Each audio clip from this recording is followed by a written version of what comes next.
ভিজা কাপড়ে তোমার বুকের ওই দুটো সুন্দর লাগছে। ইস। তাহলে ধরে দেখো। সত্যি সত্যি ধরবো? ওকে, তাহলে আমি তোমার কাছে আসতেছি। চুপ শয়তান বেটা, কাছে আসবা না। কেন, তুমি না ধরতে বললা? গাড়ি চলছে তার আপন মনে। আমরা রওনা দিতেছি হানিমুনের উদ্দেশ্যে। চারদিকে হালকা আবহাওয়া, আকাশের অবস্থাটা তেমন ভালো না, তবু যেতে হবে অনেক দূরে।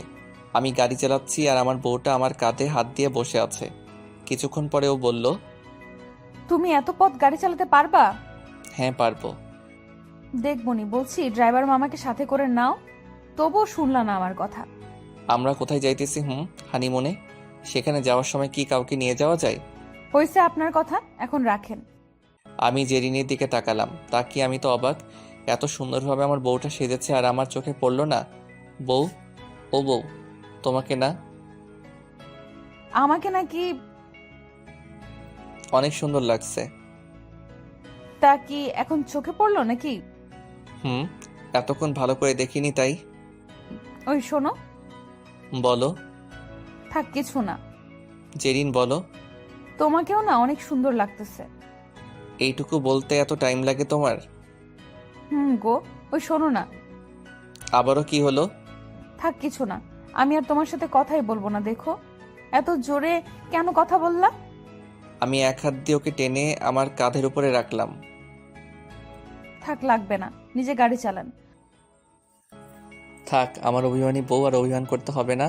দুজনে কথা বলতেছি আর গাড়ি চালাচ্ছি। বিকালবেলার পরিবেশটা অনেকটাই সুন্দর। এমনিতেই আকাশটা আজ মেঘলা, দেখতে অনেক সুন্দর লাগতেছে।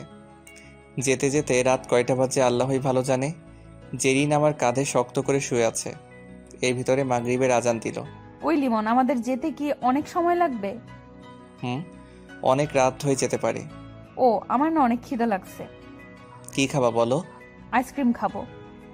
বাহিরের আবহাওয়া অনেকটা খারাপ, এখন আইসক্রিম খেতে হবে না। না, আমি ওই আইসক্রিমই খাবো। না হয় কিন্তু কিছুই খাবো না। জেরিন একটু বুঝো, গলা ব্যথা করবে। থাক, আমি তাহলে আর কিছুই খাবো না। কিপটা জামাই একটা, যেটা খাইতে চাই কিনে দেন না। আর তুমি আমার সাথে আর কোনোদিনও কথা বলবা না। তুমি তোমার মতন, আমি আমার মতন। ওলে ওলে, আর বউটা? আমাকে আর তুই বউও বলবি না, ওকে? আমি গাড়ি থামিয়ে ওর জন্য আইসক্রিম আর রাতের জন্য কিছু খাবার নিয়ে আসলাম। এই যে মহারানী, এই নাও। খাবো না। আমি ওকে গাড়ির ভিতরে শক্ত করে জড়িয়ে ধরলাম। এত অভিমান করে না আমার লক্ষ্মী বউ। আমি আইসক্রিম ওকে খাইয়ে দিতে লাগলাম। তুমি আমার সাথে এমন কেন করো? জোরে কথা বলো আর আমার রাগ তুলে দাও। রাগ উঠে গেলে তখন মন চায় তোমাকে পিটাতে ইচ্ছে করে। পিটাতে ইচ্ছে করলেও তোমাকে আর পিটাবো না। আগে দুষ্টুমি করতাম, ঠিক ছিল। কিন্তু এখন তুমি আমার বর, এখন পিটালে তো আমারই পাপ হবে। এত কিছু ভেবে রেখেছো? হ্যাঁ জনাব, তবে আমার রাগ তুমি কোনো সময় তুলবা না। তাহলে কিন্তু আবার পিটাবো, দেখো। এই তো বললা যে আর কিছু করবা না। আচ্ছা যাও, আর কিছু করব না। এখন তো ছাড়ো, আর আমাকে ছেড়ে গাড়ি চালাও। অনেক রাত হয়ে গেছে কিন্তু। আমি ওর গালে একটা চুমু দিয়ে ওকে ছেড়ে দিলাম। গাড়ি চালাতে আসি। এই নাও একটু আইসক্রিম, একটু খাও আইসক্রিম। আমি খাবো না, তুমি খাও। গলা ব্যথা করবে, বুঝলা? করবে না। আমি ওকে খাইয়ে দিতে লাগলাম। এর ভেতরে লিমন বলল, আজকে সত্যি সত্যি পেট খারাপ হবে। তোমার ঠোঁটে লিপস্টিক আইসক্রিম লেগেছিল আর সেটাও খাইলাম। তাই না? আবার কোন সময় লিপস্টিক খেতে আইসো? হুঁ, তখন দেখবনি। বউ, এমন বলে না। তোমার ঠোঁটে লিপস্টিক তো আমার প্রতিদিন খাওয়া লাগবে না, খেলে তো হবেই না। দিলে তো খাবা। গাড়ি চালাতেছি না, হয় এখনই দেখিয়ে দিতাম। জেরিন চুপ আর আমিও চুপ। এর ভিতরে আম্মুর ফোন, তার সাথে কিছুক্ষণ কথা বলে ফোন কেটে দিলাম। এখন আসুন পরিচয় হয়ে নেই। আমি হলাম লিমন, কিছুই করি না, এখন শুধু বাপের হোটেলে খাই। এর ভিতরে আবারও আমাকে বিয়ে করাইয়া দিছে, তাও আবার আমার মামাতো বোনের সাথে। ওর নাম হলো জেরিন। যদিও ওর সাথে আমার অনেক বছরের একটা রিলেশন ছিল, তা না হয় পুরনো কথা কোনো এক সময় বলবো। আমাদের প্রেম কাহিনীটা, আমার হানিমুন যাচ্ছি, নতুন বিয়ে করছি। যদি হানিমুনটাই না যাই তাহলে কি ভালো দেখায়? রাতের বেলা দুজনে খেয়ে নিলাম। লিজা আমার কাঁধে শুয়ে আছে আর আমি গাড়ি চালাইতেছি। এমন সময় ঝিমঝিম করে বৃষ্টি শুরু হলো। আগে বুঝছিলাম আজ বৃষ্টি হবে, আকাশের যা ভাব, মুষলধারে বৃষ্টি শুরু হলো। গাড়ি থামাও, গাড়ি থামাও। কি হলো? আমি ভিজবো। জেরিন, মাইরা খাইও না, ওকে? ভালো হয়ে যাও। সবসময় কিন্তু এসব ভালো লাগে না, সবসময় এটা ওটা বায়না। তুমি থামবা কি না? লিমন প্লিজ, একটু ভিজি, আবারও উঠে যাব। কতদিন হলো ভিজি না। জেরিন, রাত কিন্তু অনেক হয়েছে, আর আমরা কোথায় যাইতেছি মনে আছে? তুমি যদি না থামাও, আমি কোথাও যাব না। আমি বাড়িতে যাব, আমাকে বাড়িতে দিয়ে যাও। জেরিন, সবসময় এমন করো কেন? আবহাওয়া খারাপ আর বাইরে কিন্তু অনেক জোরে বৃষ্টি হচ্ছে। তুমি থামবা, না হয় আমাকে বাড়িতে দিয়ে আসবা। আমি গাড়ি থামিয়ে দিলাম। জেরিন বাহিরে চলে গেল। থ্যাংক ইউ আমার সোনা বর। মুয়া। অনেক খুশি আমি, বুঝলা? জেরিন ভিজতে আসছে, আর আমার মনে মনে যে এতটা রাগ হচ্ছে, সবসময় এমন করবে, মারতেও পারি না, তাহলেই তো আমি শেষ। যেটা বলবে তো ওইটাই করে ছাড়বে। লিমন, চলে আসো, অনেক ভালো লাগতেছে। আমি ভিজবো না, এখন চলে আসো। জেরিন, ঠান্ডা লাগবে কিন্তু। বললেই হলো নাকি? আমি আরো ভিজবো। মনে মনে ভাবলাম তুমি নামবে না, দাঁড়াও, তোমাকে আমি নামাইতেছি। আমি বললাম, লিমন, আমি কিন্তু এখানে একা একা চলে গেলাম। এই জেরিন, কোথায় যাও? দেখো, রাগ উঠে যাবে কিন্তু। আল্লাহ, কোন পাগল বিয়া করলাম। সামনে একটা ব্রিজ দেখা যায়, ওইখানে যাই। জেরিন হাঁটা শুরু করলো। মাথায় সত্যি রাগ উঠে গেল। রাতের বেলাতেও এমনভাবে কেউ মজা করে? কেন যে ওকে নিয়ে বের হলাম? জেরিনকে দেখতেছি না, তাই আমি বের হয়ে পড়লাম। আজ সত্যি দুটো গালে এমন জোরে চড় দিব, কোনোদিন আর এমন করবে না। আমি জেরিনকে ডাক দিতে লাগলাম। বৃষ্টিতে আমার পুরো শরীরটা ভিজে গেল। জেরিন, ওই জেরিন কই? এমন সময় ও এসে শক্ত করে জড়িয়ে ধরলো। যা একটু রাগ উঠেছিল সেটাও আবার কমে গেল। দেখছো, তুমি নাকি ভিজবা না। তাড়াতাড়ি উঠো বললাম কিন্তু। জি না, এখন আমি আর আপনি এমন ভাবে অনেক সময় ভিজবো। জেরিন, এত মাস পরে বৃষ্টিতে ঠান্ডা লাগবে কিন্তু, আমি কিন্তু আগেই বলে দিলাম। লাগবে না, অভ্যাস আছে।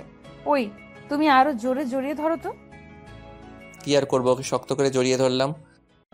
জানো লিমন, আমার একটা আশা ছিল, যেটা আজ পূরণ হলো। আমি সব সময় চাইতাম যে বিয়ের পরে কোনো এক রাতে আমি আর আমার জামাই এমন করে ভিজবো। সেটাও আজ পূরণ হলো। উড়ন্ত হয়েছে, এখন গাড়ি ভিতরে চলো। না, এখন দেখো একটা জিনিস করি। কি আবার? আমি লিমনের পায়ের উপরে দাঁড়িয়ে ওর ঠোঁটজোড়া আমার নিজের দখলে নিয়ে আসলাম। লিমন ছোটানোর জন্য চেষ্টা করতেছে, কিন্তু পারতেছে না, তাই আমি ছেড়ে দিলাম। এটা আবার কি হলো? তুমি বাচ্চা নাকি, বোঝো না? লিমন আর ভিজবো না, কোলে করে নিয়ে গাড়িতে চলো। করে নেবার আগে একটা কথা বলি, শোনো না। বলো। ভিজা কাপড়ে তোমার বুকের ওই দুটো সুন্দর লাগছে।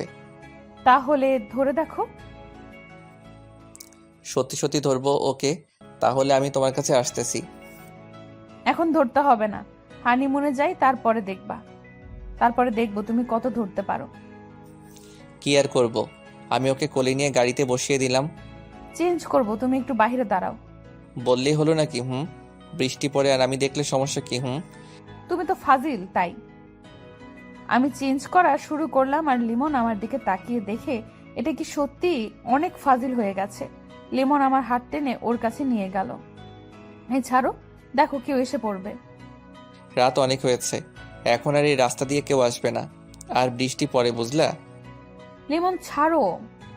আমি ওর গলায় আমার ঠোঁট দিয়ে একটা ছোঁয়া দিলাম, তারপরে ওকে ছেড়ে দিলাম। এমনিতে অনেক লেট, ও চেঞ্জ করার পরে আমিও চেঞ্জ করা শুরু করলাম। কিন্তু এই দুষ্টুর জন্য কি সম্ভব? ও আমাকে শক্ত করে জড়িয়ে ধরে বলল, জানো লিমন, তোমার বুকের লোম কিন্তু অনেক সুন্দর। হ্যাঁ জানি, ছাড়ো, গাড়ি চালাবো। একটু এমন ভাবে ধরি, আর বৃষ্টিটা একটু থামুক, তারপরে যাই না। কি আর করবো, রাজি হয়ে গেলাম। ও আমাকে জড়িয়ে ধরে আমার দিকে অপলক দৃষ্টিতে তাকিয়ে আছে, আর আমি ওর দিকে তাকিয়ে মাঝে মাঝে একটু একটু দুষ্টামি। আমি জেরিনকে বললাম, এত ভালোবাসো কেন? কেন তাহলে কম ভালোবাসবো? শোনো লিমন, ছাড়া জেরিন শূন্য। তুমি আমার সব কিছু। জানো লিমন, আমার মতো ভাগ্যবতী হয়তো আর কেউ নাই। তোমাকে আমি সব সময় চেয়ে এসেছি, আর তোমাকেই পেয়ে এসেছি। চাও যদি পবিত্র হয়, তবে তার মনের আশাটা পূরণ হবেই। হ্যাঁ মহারানী, জানি। তুমিও আমাকে এমন করেই ভালোবেসো, কোনো দিন দূরে ঠেলে দিও না, তাহলে কিন্তু আমি আর থাকবো না এই দুনিয়াতে। চুপ, এমন কথা আর বলবা না। এর ভিতর বৃষ্টি থামলো, তাই গাড়ি আবার চালানো শুরু করলাম। কিছুক্ষণ পরে বউটা বলল, এই যে আমি তোমার পায়ের উপরে একটু মাথা রেখে ঘুমিয়ে যাই। কেন, তোমার কি ঘুম এসেছে? হুম। এটা বলে জেরিন আমার পায়ের উপরে শুয়ে পড়ল। আমি আস্তে আস্তে গাড়ি চালাতে আসি। জেরিন আমার পায়ের উপরে শুয়ে আমার দিকে তাকিয়ে আছে। আমিও গাড়ি চালাচ্ছি আর ওর দিকে তাকিয়ে রয়েছি। শুধু আজ না, সারা জীবন এমন করে ওর দিকে তাকাতে চাই। দোয়া করবেন আমাদের জন্য।